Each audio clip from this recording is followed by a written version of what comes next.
20 मन्त्र दा रायजो राजा नोंथांमोननो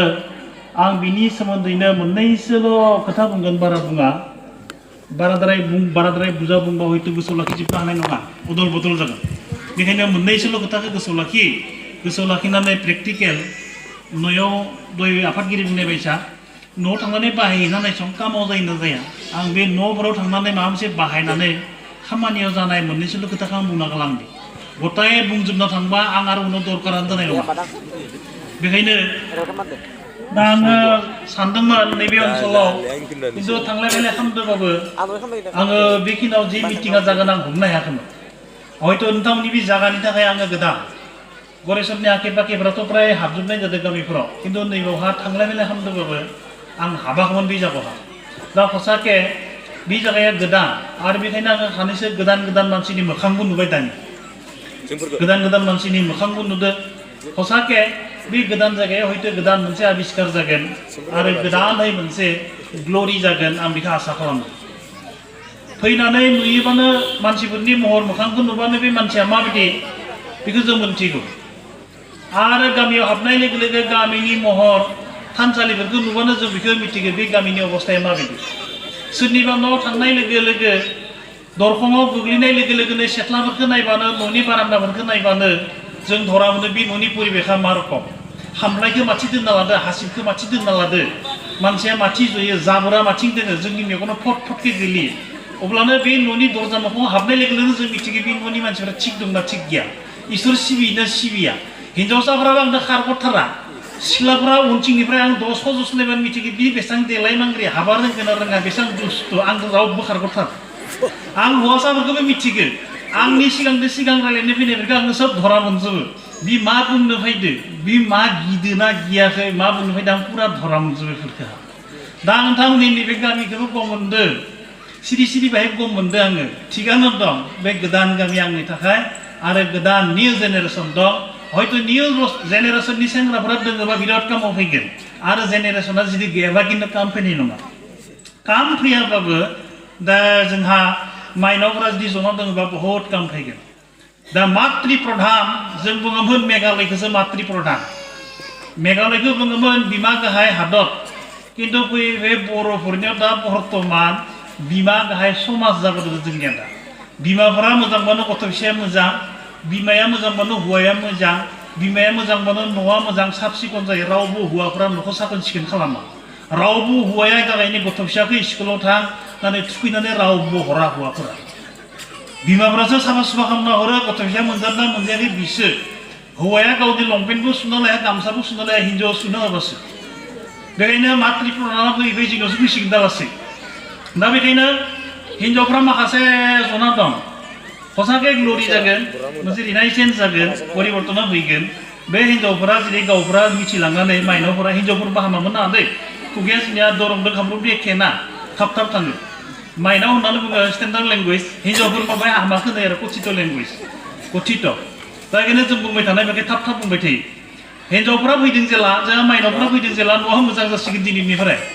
जोंहा नै सिस्टाराबो बुंबाय जे न'आ मोजां जागोन होननानैहा साखोन सिखोन जागोन दा बेखायनो रायजो राजा नोंथांमोनखौ आं खावलायनो नागिरदों आं दिनै बिसेस करि हिन्जावफ्रा जोंनि समाजाव मोनसे बिराद मैखोम भूमिका लानांगौ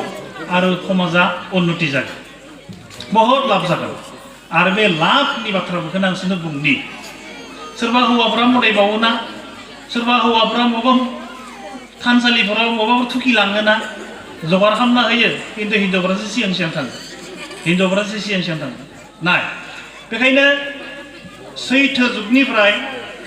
बर'फोरनि गेजेराव इसोर सिबिनाय साखोन सिखोन खालामनाय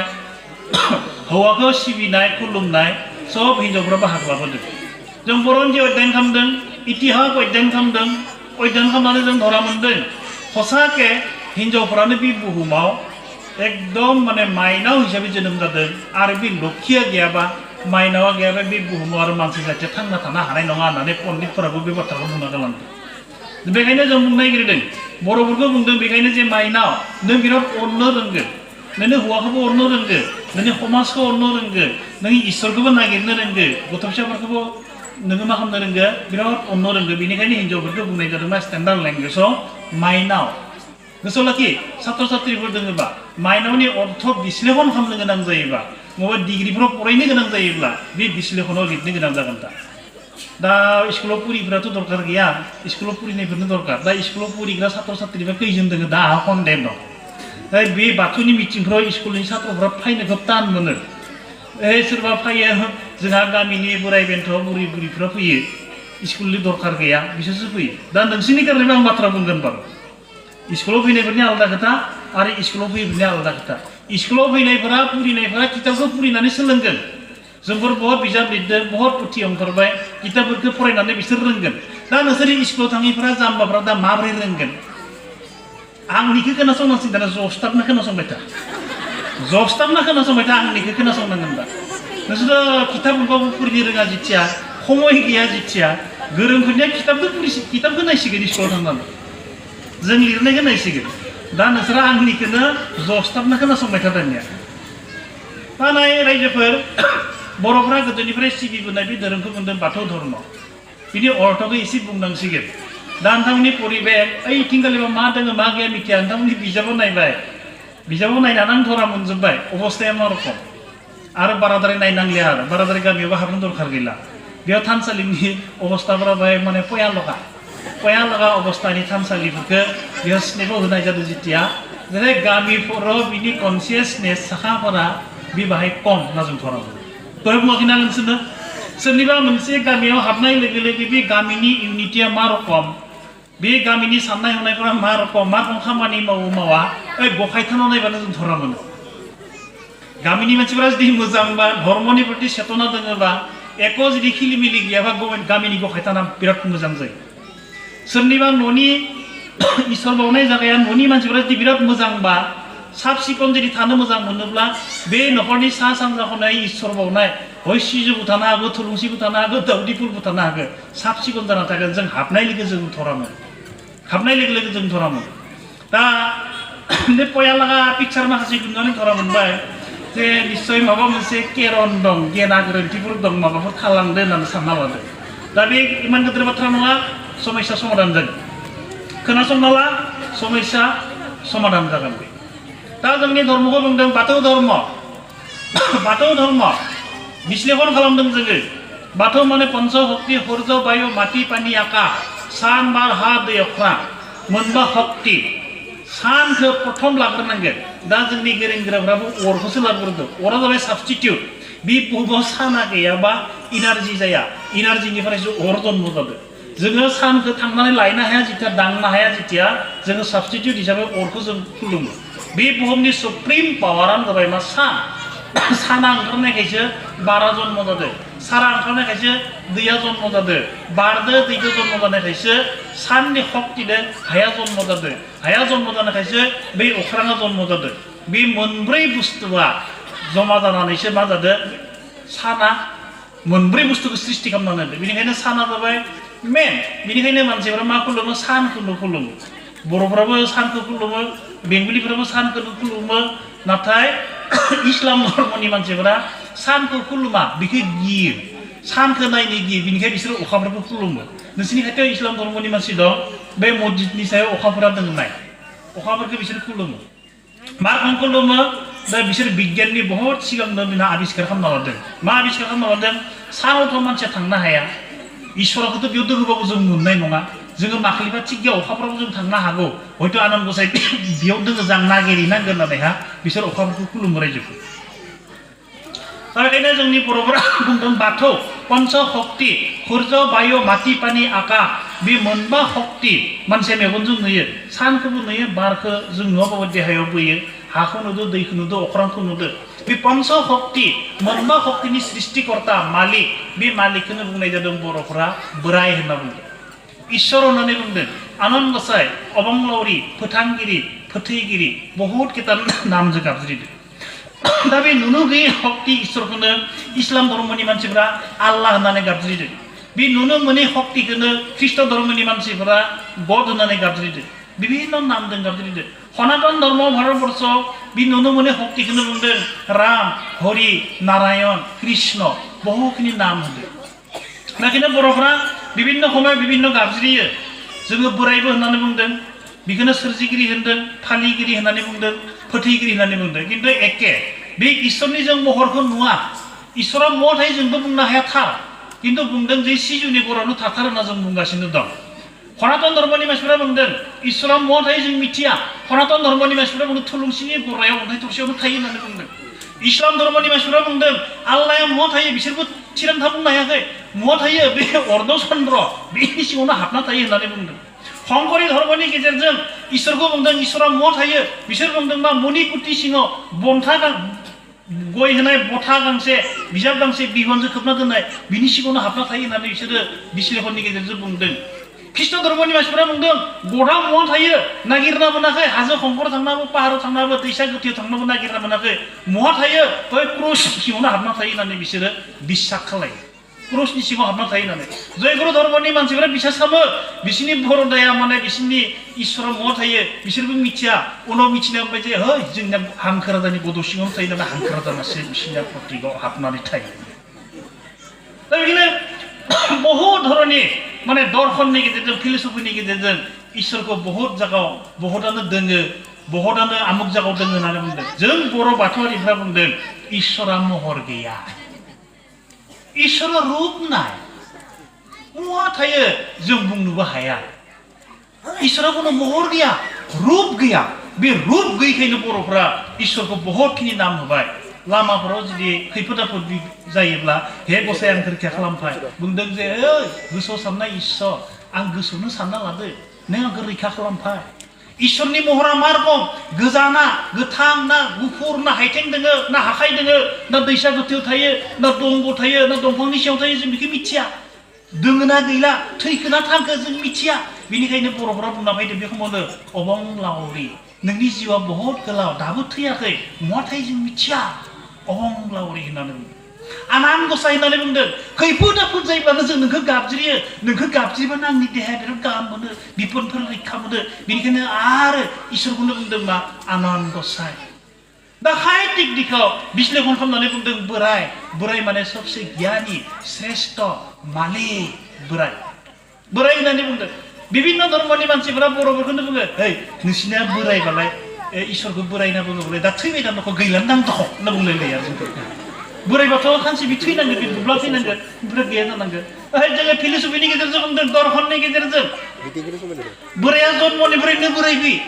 थैयाखै बि दाबो दोङो जिबित अबस्था दोङो जिथियानोखि बोरायबाथ' थैगोन इसोरा थैगोन बे बुहुमा सिलिंखार जागोन उलाट पलाट जागोन ध्वंस जागोन माया थैनांगोन साना गैया जानांगोन बारा गैया जानांगोन हाया गैया जानांगोन दैया गैया जानांगोन अख्रां गैया जानांगोन होमबानो बे बुहुमा सिलिंखार जागोन बेनिखायनो बुंदों जोङो बाथौखौ मेगनजों नुयो बे इसोरखौ जों मेगनजों नुवा बेनिफ्राय बिश्लेषण खालामनानै जों बाथौ धर्म बुंदों जे इसोरखौ नुवा खिन्थु इसोरा प्रत्येकजन मानसिनि हार्टआव हाबनानै दं प्रत्येकजन मानसिनि गोरबोआव हाबनानै दं बे हार्टआव हाबना थानाय बे जिबनखौ आत्माखौ हुक खालामनो थाखायनो मानसि जातिनो नांगौ धर्म मानसि जातिनो नांगौ फुजा मानसि जातिनो नांगौ उत्सव मानसि जातिनो नांगौ थानसालि जाय गामियावनोखि थानसालि गैया स्टेन्डार्ड लेभेलनि मोजां रोखोमनि बे गामियाव कुनु दिन उन्नति गैया जाय गामियावनोखि थानसालि गैया थानसालियाव जमा जानो हाया बे गामियाव एकता गैया जाय गामियावनोखि थानसालियाव आरज गाबनायनि बेबस्था गैया बे गामियाव कुनु दिन खुब गैया हामा मोनना थानसालियाव होयो मानसिनो अननाय मरम स्नेह नोंथांमोननि खाथियाव हारसा मानसिफोर दङ इस्लाम धर्मनि मानसिफोर दङ ना इस्लाम धर्मनि मानसिफ्रा फाथोथारानै न'आव थानो हागौ नाथाय मस्जिदखौ बिसोर बानायथारगोन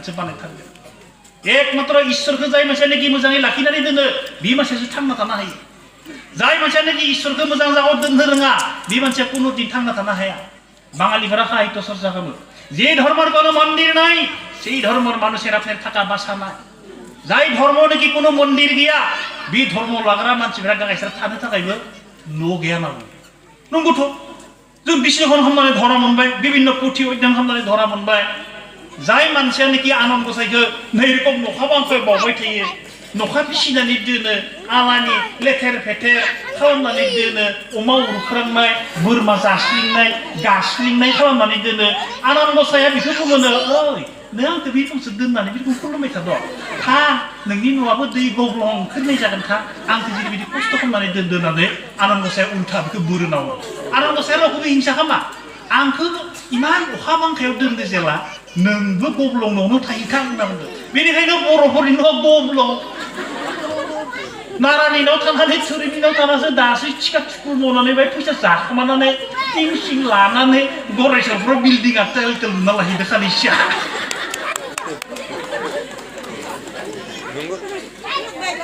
नङाबाथ' बर'फ्रा बे हाग्रा गेजेराव दैसा गोथौआवनो बोसोराव खेबसे फुजा खालामनाय नोंथांमोननि बे माबा सावगारियावनो नुनो मोनदों बोसोराव खेबसे फुजा खालामनाय सिस्टेमनि गेजेरजों माने बेयाव पिक्सार माखासेखौ नुनो मोनदों दा बेखायनो रायजोफोर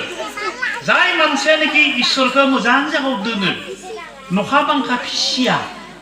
मोजां न'आव दोनो लिरफा मुसा खालामबाय थायो बे मानसिखौ आनान गसाया बोर होयो ओइ फिसा नों आंखौ ओरैबायदि खस्थ' खालामनानै नाम लाबाय थायो ओरैबायदि आलारि बाथि फोजोंदो बिबार दै सिननानैबाबो एसेबां खस्थ' खालामदो नों फिसा आंखौ जेरैबायदि मोजां जायगायाव लाखिदो नोंबो मोजां जागोन होननानै आशीर्बाद होयो बेनिखायनो मानसि जातिया इसोरखौ सिबिनाय जायगाखौ बिराद मोजां खालामना दोननांगौ बेनिखायनो इस्लाम धर्मनि मानसिफ्रा गावसोर न' गैयाबाबो मस्जिदखौ मोजां बनायना दोनो जयगुरु धर्मनि मानसिफ्रा बेयाव एग्रे बेयाव तेग्रे बेयाव न'से थाबाबो बिसोरो बिसोरनि सत्संगखौ मोजां बानायनानै दोनो ख्रिष्ट धर्मनि मानसिफ्रा बेयाव न'सेबाबो बिसोरनि गदखौ गाबज्रिनाय जायगाखौ बरिया बनायनानै दोनो बेखायनो बिसोर थानो मोनो दा जोंना बर'फोरनिया न'आबो थिग नङा इसोरनि जायगायाबो थिग नङा लेथेर फेथेर एग्रे बेग्रे दा बिब्दि जाथिया जखाय सेरेब लोङा तास गेलेया मा गेलेनो बि जातिया जखाय सेरेब लोंनानै तास गेलेना टाइम पास खालामा मा खालामनो अथ'स' गाहाम जायगा थागौमोनथाय थानसालि दसे थांनि र' दिनै स्कुल गैया बेयाव माखौबा मोनसे आर'ज होनो खामिनि सानैसो मानसि लोगो मोननानै गाहाम बाथ्राखौनो रायलायहैनानै थांबाय बायगौमोन जागायाबो गैयाबा जथावना जागायानो गैयाबा थांथावना नङाबा थांबानो खदाल लाना थांनांगौबा थांबानो हासिब लाना थांफानांगौबा बेयाव सोर थांबावनो आरो बिब्दि मानसिया तास सिख्लाया जखाय लोङा हिनजाव सिख्ला गामिनिफ्राय बख'ना लाबा मा खालामबावनो फ्रिदि बिदि जाबाय थादों दा बेनिखायनो खोनासंनानै ला निजायनि न' साखोन सिखोन लाखि नों बिराद आराम मोनगोन नोंनि न'आ मोजांबा लिपा मसा साफा सुफा खालामना दोनबा इसोर गावनाय जायगाया जुदि बिराद डिसिप्लिनबा नों नुनाय लोगो लोगो गोसोआनो बिराद गाहाम मोनगोन नोंनि आत्माया गाहाम मोनगोन जिबना गाहाम मोनगोन जिबना गाहामबा नोंनि देहाया बिराद सुन्दर जागोन देहाया सुन्दर जाबा नोङो जेसेथ' खामानि मावगोन सब साक्सेसफुल जागोन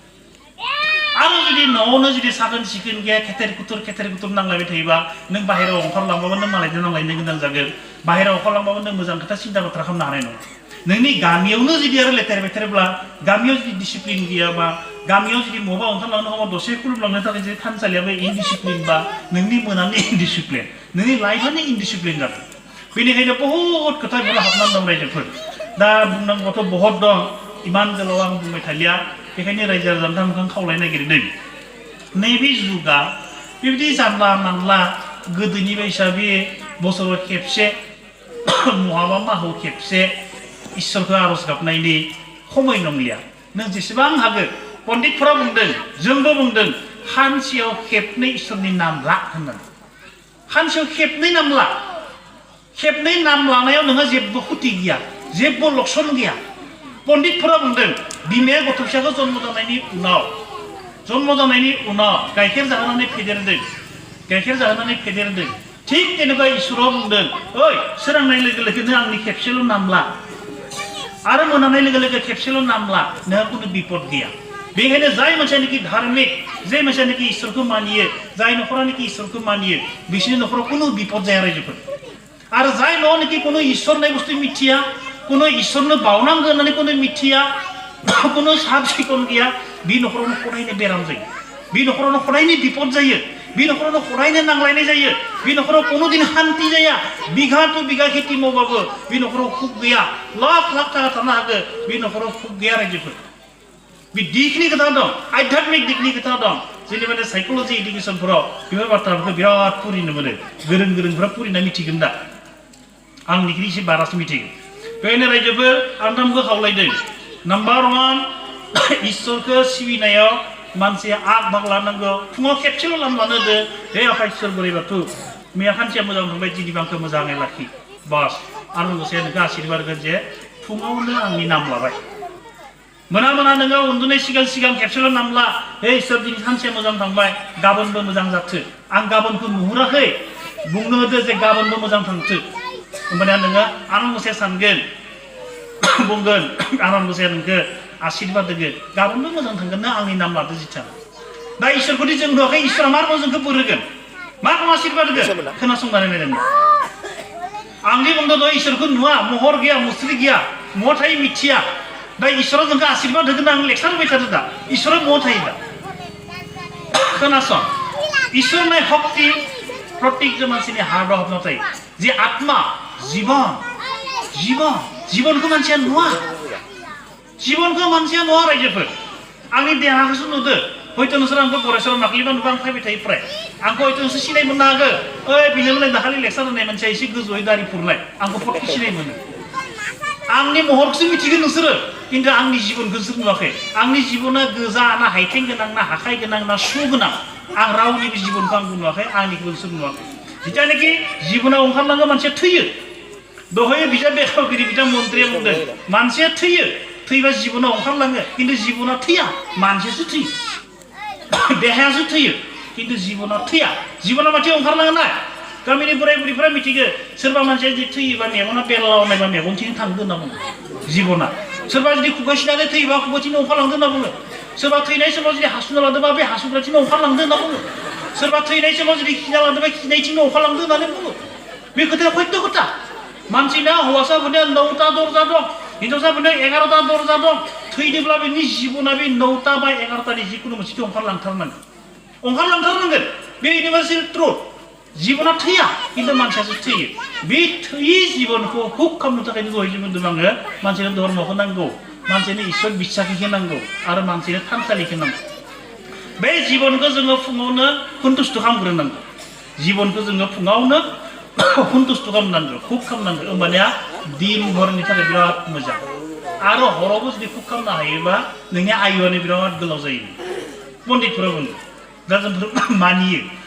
जोंनो समाजसंग्रि मानियो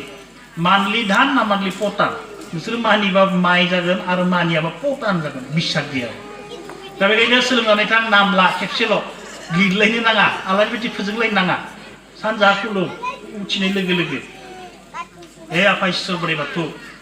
बिया मोजां थांबाय दिनैबो मोजां जाथो दे खुलुम मोना मोनाबो खुलुम दिनै सानसेया मोजां थांबाय गाबोनबो मोजां जाथो होनना खुलुम बे रोखोम बुंनाल' खुलुम बहुत लाब जागोन दा बेखायनो बुंदों जोंनि धर्मआव सोरबा साननो हागौ सिजौ दंफांखौ खुलुमबाय थाबानो माबा लाब मोनगोन ना होननानै सोरबा बेलेग मानसिफ्राबो बुंनो हागौ बेलेग धर्मनि मानसिफ्रा इसोर बे सुब्रे बेलेग गोनां सिजौखौ खुलुमबानो नोंसोरखौ बोर होगोन ना फरायनो आलारि बाथि फोजोबबाय थाबानो बेखौ लिरबाय थाबानो होनना नोंसोरखौ सोरबा थगायनोबो हागौ आरो खिन्थु दर्शन मथे मा जादों सिजौ दंफाङानो बे बुहुमनि प्रथम दंफां आरो बे सिजौ दंफाङानो बे बुहुमाव उजिजेननानै बिनि साया लानानैसो मा जादों अन्य दंफांफोरा रज'दों बाथौ धोरोमनि सिबियारि बर'फोरा बे बुहुमनि प्रथम मानब जाथिया सिजौ दंफांखौनो फार्स्ट खुलुमजेनदोंमोन बेखौ खुलुमनाया दा बर'फोरनिसो नांथाना थाबाय अन्य धर्मफोरा सोरबा बेखौ काट टुक्रा बनायना लाहैबाय सोरबा बेखौ माने सियार बनायना लाहैबाय बहुत धरननि बनायना लाहैबाय आरो खिन्थु बर'फोरनियाव बे दंफाङा नांथाना थाबाय बेखौनो खुलुमबाय थायो दा बेनि बिस्लिखनखौ जों धरा मोनबाय आनान गसाइखौथ' जों मेगनजों नुवा इसोरा मुवा दङ जों बेखौ नुवा जों महरबो होनो हाया महर होनो हायिनि थाखाय बर'फोरनि थानसालियाव खुनु मुर्ति गैया खुनु महर गैया जिथिया खुनु मुर्ति गैया बेनिखायनो बर'फोरा मा सिन्था खालामबाय इसोरखौ नुवाखै जिथिया इसोरजोंनो समान दखल बियो मानसि रोखोम होननानै मा खालामनायसै सिजौखौनो गायनानै खुलुमनो लानायसै मानसिजों सम्पर्क दं जोंनि जिबनजों सम्पर्क दं सि माने आत्मा जौ माने परम आत्मा पवित्र आत्मानि प्रतीक सिजौआ पवित्र आत्मानि प्रतीक गोथार जिउनि सिन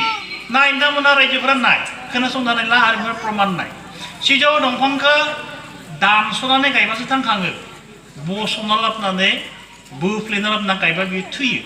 2 मा 3 मानि उनाव थैगोन सेखाजों रुवाजों खासिजों खदालजों थुंग्रिजों दानस'नानै बेखौ गायना दोन बेयो थांगोन जन्म जानाय लोगो लोगो गथ' फिसाखौ फोथांनोब्ला नारिखौ हास'नांगोन होनबासो थांगोन नारिखौ खाथेनानै हास'नांगोन होमबासो थांखांगोन जुदि नारिखौ आखाइजों मेरायनानै बस'नानै खायालाखान दोनोबा बे गथ' फिसाया 3-4 घन्टा 6 घन्टानि बे दुब्ला थैगोन उनाव धरा मोनबाय जे मानसिनि जिबनजों सिजौजों सम्पर्क दं सिजौखौबा आवाखौजों फाख्रिबा मेरायना लाबोनानै मेरायाबाबो दानना लाबोनानै गायना दोननानै बे थागोन जागोदान गथ' फिसायाबो जन्म जानाय लोगो लोगो आवाखौजों खाबस्थाबनानै हास'बासो बि थांखाङो जुदि हास'आ लाखानो जुदि रोंगांनानै दोनबाबो बि थैगोन आरो जुदि आखाइजों मिस्रायबायनानै बस'नानै जुदि खाया लाखानो दोनबाबो बि थैगोन बेनिखायनो बुंदों जे सिजौ दंफांजों मानसिनो सम्पर्क दं मा जोङो इसोरखौ नुवाखै जों जिबनखौ नुवाखै बे जिबननि प्रतीक हिसाबै सिजौखौ खुलुमबानो जोङो मा मोनगोननो आशीर्बाद मोनगोन बिनिफ्राय जोङो बोर मोनगोन होननानै पण्डितफोरा बिश्लेषण खालामना गालांबाय बर'खौ जों नुमारबाय दा जोंनि बर' मानसिफोरा दा सम सम बुङो ब्रे ब्रे सुगोनां सिजौखौ खुलुमबानो माबा आशीर्बाद मोनगोन ना होननानै आशीर्बाद मोनगोन नोङो रागा जोंनानै जानला मानला लिरबा हाबजागोनथ' साब सिखन गैयाबा डिसिप्लिन गैयाबा है मंगलबारनि लिरबाय थानांगौ बिखेनो होननानै नों बुंनो जायाखै सिरि सिरि खुगा सिङाव भाबिबाय थादो आरो लिराबाबो रायो फिसाजोफ्रा लिराबाबो रायो न' बे दं भाबि लिरबाय नों हाबजागोनथ' बिनि सायाव नोङो फोथायनाय गैयाबा बिसाखानो गैयाबा तारातारि जाब्रा जुब्रा लिरनानै फुगानि थाखाय होनानै ब्लक थांनाय धान्दा खालामबाय थाबा हाबजागोन नैबे हाबजागोन जायनि न'खरावनोखि गेरेमसा सिजौ फांसे थायो बिनि खाथियाव जुदि थुलुंसि फांसे थायोबा बेयाव जुदि मानसिया फुङाव बा मोना दसे खुलुमबाय थायोबा बे न'खरनि मानसिया कुनु दिन बेराम जाया रायजोबो 40 बोसोर 50 बोसोरनि बाराया बे खोथाखौ आं गेरान्टि होनो हाया जायनि न'खराव फिसानिफ्रायनो फिसाज्लाफ्रा फिसाजोफ्रा बिमाजों लोगोसे खुलुमो हप्तायाव खेबसे हायोबा सानसेयावबो खेबसे माबा मोनसे समायाव सिजौ दंफां गेरेमसा फांसे दोङो खाथियाव थुलुंसि फांसे दोङो आलारि बाथि फोजोंनानै आरामसे खुलुमबाय थादो आन्थुखारिनो 5 मिनिट खमाय आन्थुखारिनो खुलुमदोंबा बिनि न'खराव कोनो दिन बेराम जाया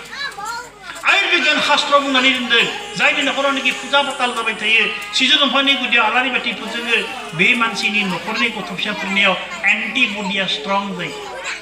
रोग प्रतिरोधक क्षमता बृद्धि जायो आरो बिनो बेमार फैया जाय न'खरावनोखि इसोरखौ सिबिथारा खलाबन्ति फोजोंथारा नाम कीर्तन भगवान जाथारा आरज जाथारा बिनि न'खराव हदायनो बेमार जाबाय थागोन खुब गैया बिनि न'खराव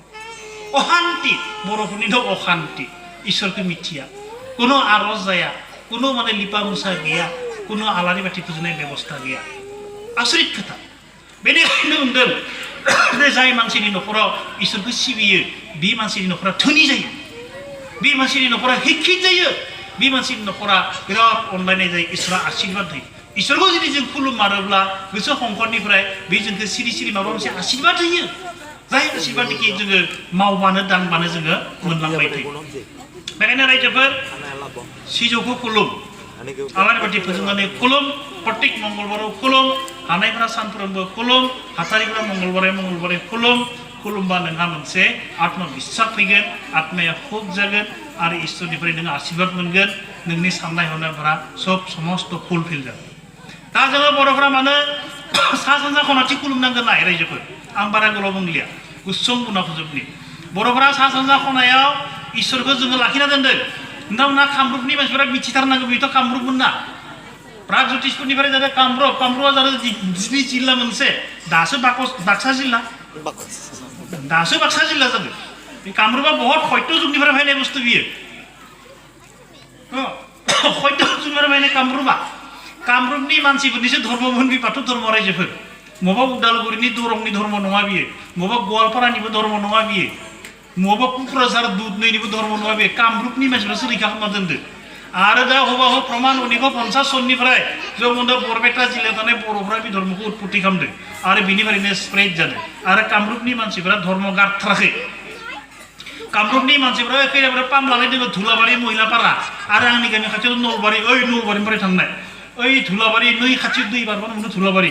बे धुलाबारिनिफ्राय दै बारनानै खारजानानै खारनाय जोंनिबो दङ धुलाबारि खिन्थु इसोर धर्मखौ गारथाराखै धर्मखौ लानानै थांफादों कामरुपनिफ्राय थांनायफोरा धर्मखौ गारथाराखै कामरुपनिफ्राय थांनाय कामरुपनि मानसिफोरा थं दख'नाखौ गारथाराखै रायजोफोर थं दख'ना गाननो मोनो बुरिफ्रा दानि सिख्लाफोरासो लांगा गानो खिन्थु गवालपारानिफ्राय जन्म जाबानोसो लांगा गानो दा बेखायनो कामरुपनि बे धर्ममोन बेखायनो बे धर्मखौ कामरुपनिफ्राय उत्पत्ति जादों कामरुपनि मानसिफोरा बेखौ रैखा खालामना लानांगौ जों बेखौ रैखा खालामना लानांगौ गाननाय जोमनायनिफ्राय बा माने बिनि आसार नीति बेबहारनिफ्राय बेनिखायनो कामरुपआव मोनसे बिसां दंमोन रायजोफोर खोनासं कामरुपनि मानसिफोरा ओंखाम संनाय न'खौ साहाथि बनायना लायो नाय गामि गामि हाबनानै नाय सोरबा हयতো दिग निर्णय जुदि बाय भुलबा हयতো सानजा जानाय खोला जानाय बे आलादा खोथा बर'फ्रा मिथिंगाखौ ओंखाम संनाय न'आव साहा जाथारनांगौ आरो माइ दोननाय न'आव सा सानजा खनायाव जाथारनांगौ होननानै कामरुपनि मानसिफोरा बुङो जाथारनांगौ बे इउनिभार्सेल ट्रुथ एकदम बुहुमनि थार बाथ्रा बियो फिलसफि मथे दा जोंनि माने जिअग्राफिकेल जि नलेज मथे एकदम थार बाथ्रा मा होनना बुंदों सिगांनि इसोरखौ सिबिनो थाखाय जों सा सानजाखौनो सिजौखौ गायसनाखैमोन मोनसे समायाव बर'फोरा साहाथिंगालाय ओंखाम संनाय न'खौ बानायनानै दोनदो बेनिफ्राय सा सानजा खनायाव माइरं बाहाय दै बाहाय दोननानै बेयावनो हिन्जावफोरा खुलुमबाय थायोमोन आइजोफोरा माइनावफोरा खुलुमबाय थायोमोन बेयावनो खुलुमबाय थायोमोन आरो सा सानजा खनायाव माइनि बाख्रिखौ बानायनानै दोनो माइनि बाख्रि बानायनानै बेयावनो आलारि फोजोङोमोन मबा आघोनाव मबा कातियाव बायदिसिना उत्सबफोराव बिदिनो आलारि बाथि फोजोंबाय थायोमोन बिनि अर्थखौ बिश्लेषण खालामना जों धरा मोनबाय सोरबा सासे मानसिनि न'आव बिपदा जुदि फैनांगौबा हामा बाथ्राया जुदि हाबफैनांगौबा कुमन्त्रफोरा जुदि हाबफैनांगौबा अभिशापफोरा जुदि हाबफैनांगौबा बि न'आव सबसे दुर्बल खनायानो उत्तर पूब खना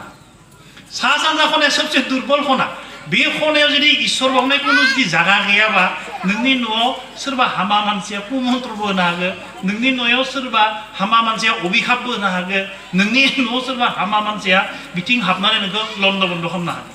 आरो बेखौ जोङो शास्त्र धरा मोनदों सान्द खदागरनि शास्त्र धरा मोनदों सान्द खदागरनि न'आव जिबौआ हाबदोंमोन सा सानजा खनाथिंगाल सा सानजा खनाथिंगालि फिथिगुम जिबौआ हाबनानै बेवला लखिन्दरखौ दंखन खालामदोंमोन सा सानजा खनाया जाबाय बिपदजनक खना सा सानजा खनाथिंगालि इसोरनि जुदि जागा गैयाबा नोंनि न'खरा बिपद जागोन खोनासंना ला रायजोफोर बेनिखायनो मिस्ट्रिफ्रा न' बनायजेनबा प्रथम सा सानजा खनानि खुन्थाखौसो बनायग्रोयो खुन्थाखौ बनायग्रोनायनि अर्थआ मिस्ट्रिफ्रा हयथ' सोरबा गोरों दोङो सोरबा रोङिबो दोङो बेयाव बनायग्रोनायनि अर्थआ जाबाय मा उत्तर पूब खनाया बिपदजनक खना बे खनायाव आं प्रथम मदाइखौ बावग्रोनांगोन मदाइखौ बावनानै मदाइखौ सन्तुष्ट खालामनांगोन सन्तुष्ट खालामनानैसो जाहाथे बे न' बां बनायनाय आं खुनु बिपद जाया खुनु हानि बिगिनि जाया जाहाथे खैफोद जाया होननानै बिसोरो खुलुमो सा सानजा खनाखौ ओरैबायदि बिपदजनक खना बेहाय बिपदजनक खनाखौ प्रथम मानसिया मा खालामो खुलुमग्रोयो बेखायनो बर'फोराबो सा सानजा खनाथिंगालि ओंखाम संनाय न'खौ इसिंखौ बानायना लानानै बेयावनो आलारि बाथि फोजोङोमोन प्रटेक्सन होबाय थायोमोन बिपदनिफ्राय माइनि बाख्रिखौ बानायना लायोमोन खैफोदनिफ्राय जोङो प्रटेक्सन होबाय थायोमोन बे प्रटेक्सन होयै दायो जोङो सिन्था सरजा खालामनानै धरा मोनबाय बे एकदम न'नि सेथ्लानि सा सानजा खनायावनो सिजौखौ गायसननानै जोङो इसोरखौ खुलुमनो लाबाय जायनि न'नोखि गेरेमसा सिजौ दहाय बुङाखै होमबा जायनि न'नोखि गेरेमसा सिजौ दङ सा सानजा खनायाव कुनु दिन बिपद जाया रायजोफोर गोसोआव लाखि बेखौ कुनु दिन खैफोद जाया खैफोद जाहाथे नों रैखा मोनगोन उपाय मोनगोन बिनि बिधान मोनगोन जायनि न'खरावनोखि इसोरखौ खुलुमबाय थायो कुनु दिन बेराम आजार जाया रायजोफोर जायनि न'खरावनोखि इसोरखौ खुलुमथारा बिनि उनावसो बेरामा जाबाय थायो थाब बेरामा जाबाय थागोन थाब इसोरखौनो मिथियाबा इसोरखौ सिबिनो थांनायाव नों मा मावनांगौ बेखौबो मिथियाबा नों बिपद आपदा जाबायनो थागोन बे खाथा बेनिखायनो रायजोफोर जों थांना थानो थाखाय इसोरानो जाबाय एक नम्बर बुस्थु जे अलौकिक शक्ति बे शक्तिखौ जों खुलुमनांगोन खुलुमबा जों आशीर्बाद होगोन जोंनो बोर होगोन थांना थानो थाखाय बेखायनो रायजोफोर बे बेबस्थाखौ खालाम सा सानजा खनाया माने बिपदजनक खना बे बिपदजनक खनायाव जोङो मा होनांगौ आलारि बाथि फोजोंनानै इसोरखौ जों खुलुमनांगौ दा बेखायनो रायजोफोर आं आरो बारा गोलाव बुंनो सानाखै बे जुगाव जाहाथे शिक्षानि जुग गथ' गथायफोरखौ स्कुलाव हेगारहर मोजां फरायनो हो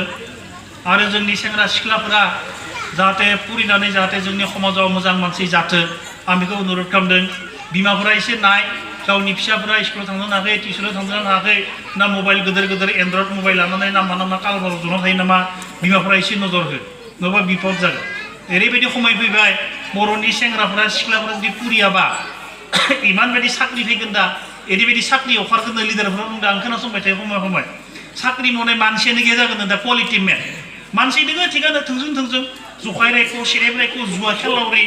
जखाय लोङै बिरि सोबै सिग्रेट जाय जे मोलोगाय दें सिलिबा सोबनाय गोमो थें मानसिया मा खामानि फैदों दालाय आर्मियावबो जाया पुलिसावबो जाया अफिसारावबो जाया पुरिनोबो हाया माथाबो गैया गोमो थें बन थांगोन बर'फोरा मा खालामो फैदों बेखायनो एसे मोजां मानसिनि दरखार जाना फैदों मोजां मानसि जानांगौब्ला नोङो मा जानांगोन जानाय लोंनायाबो मोजां जानांगोन मावनाय दांनाया मोजां जानांगोन बेखायनो रायजोफोरा खावलायनि जानला मानला जानाङा बुरिफोरखौ बाद हो सेंग्राफोर दोङोबा सिख्लाफोर दोङोबा आं बुंनि बाङाय बाङाय जा बुरजा जा बाङायल' जा होननाय मोनसे खोथा दं माबाफोर बुजिमोन दं मोनथाराखै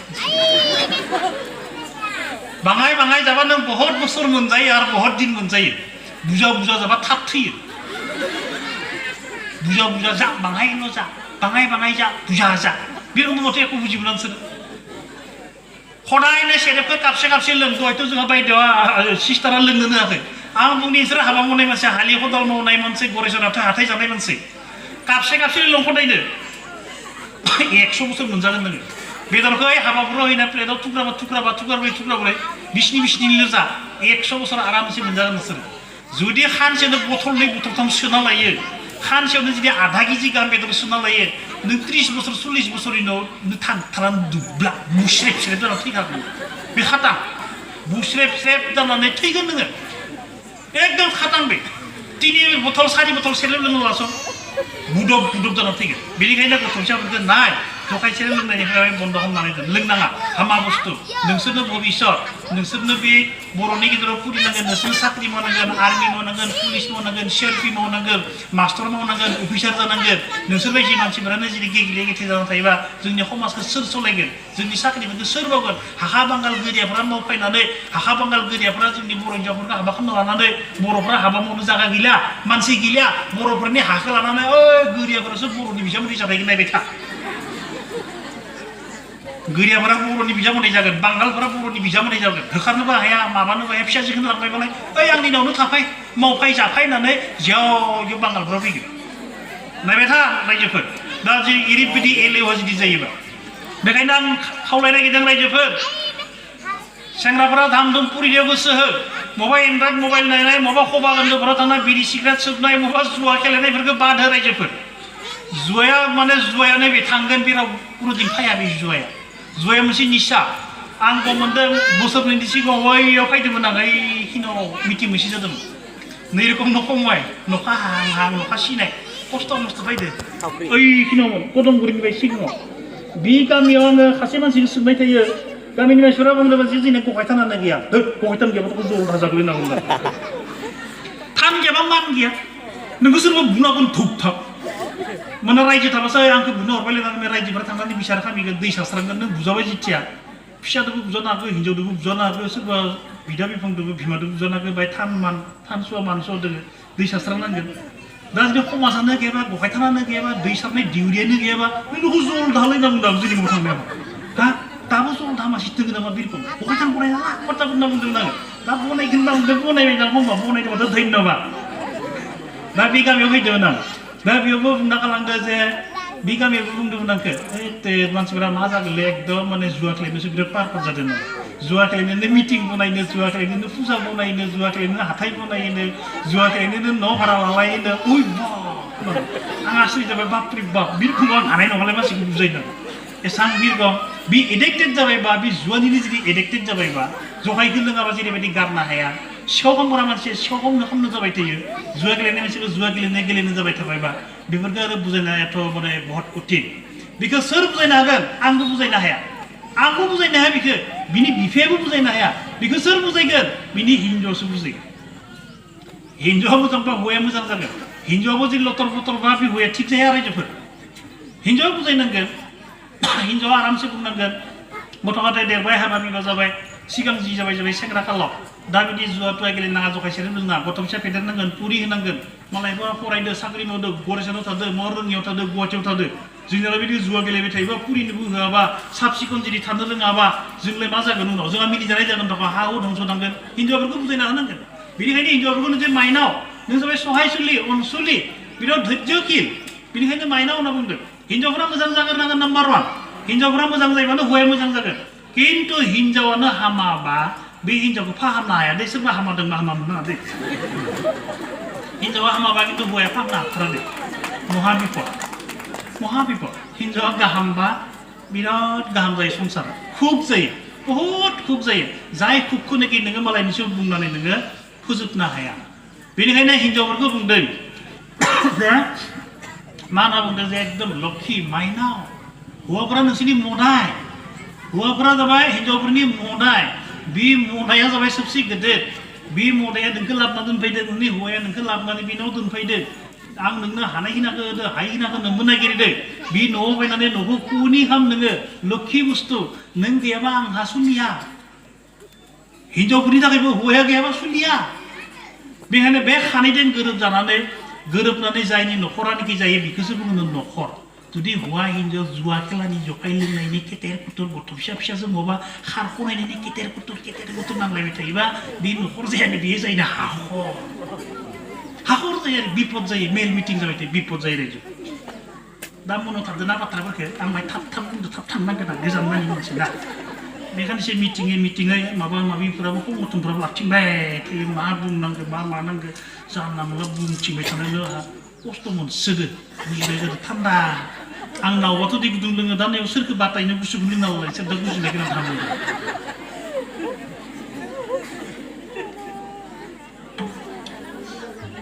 दा बेखायनो रायजोफोर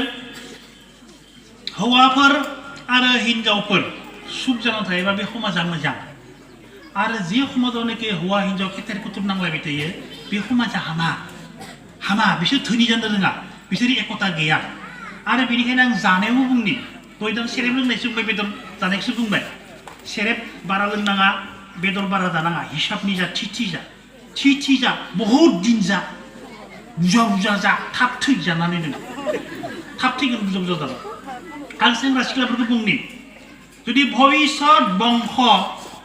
मोजां बानायनोबा भबिष्यत बंशखौ जुदि शिक्षित खालामनोबा भबिष्यत नोंनि गथ' फिसाजो जुदि नोङो बुजानो जुदि रैखा नागिरदोंबा बुजानायनिफ्राय बासायनो नागिरदोंब्ला बिमाफोराबो फिसाज्लादों बुजानायनिफ्राय जुदि रैखा नागिरदोंब्ला दिनैनिफ्राय नोंसोर भाबिनानै ला थैनाय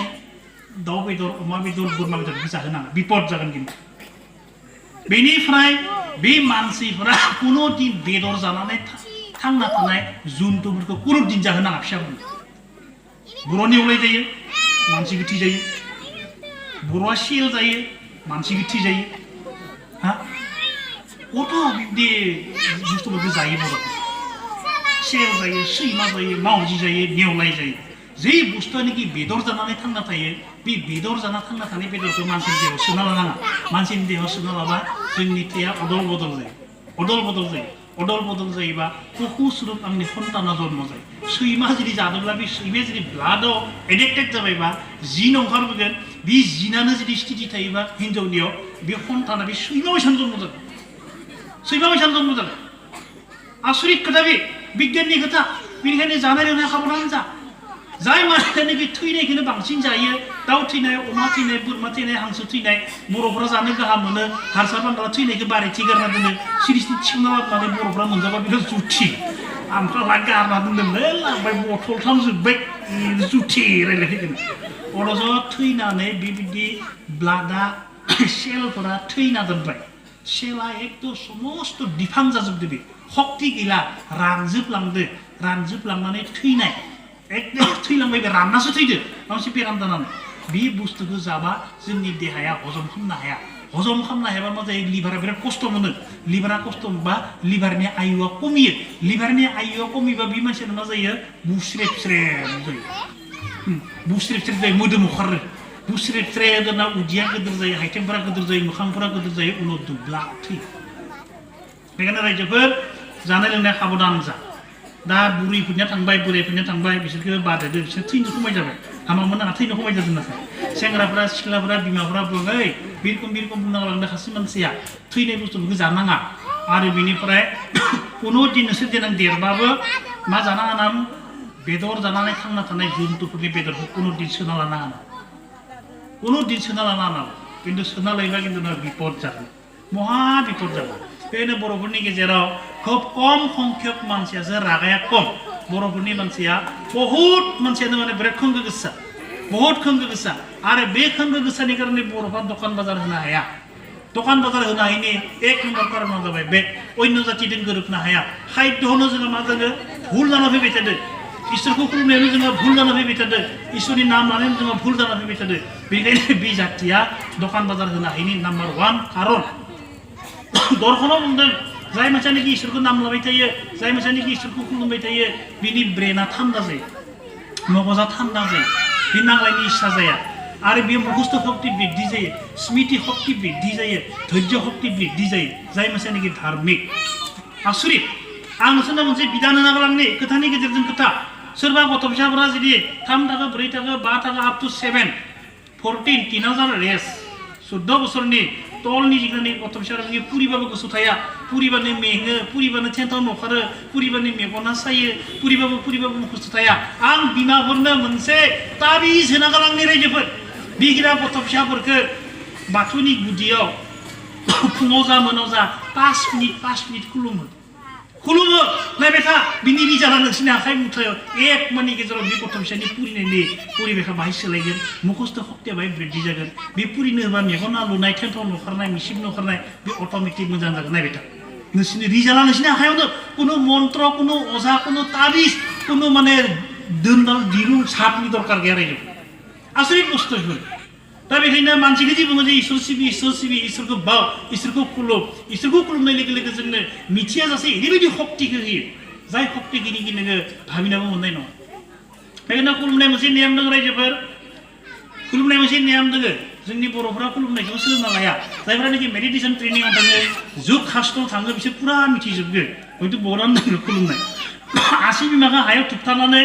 आन्थुखौ हायाव होनानै आखाइखौ बिखाव लानानै थोंजों जाना खुलुमनांगौ अब्लाना बिमा ब्रेन बिकास जानायनि खुलुमनाय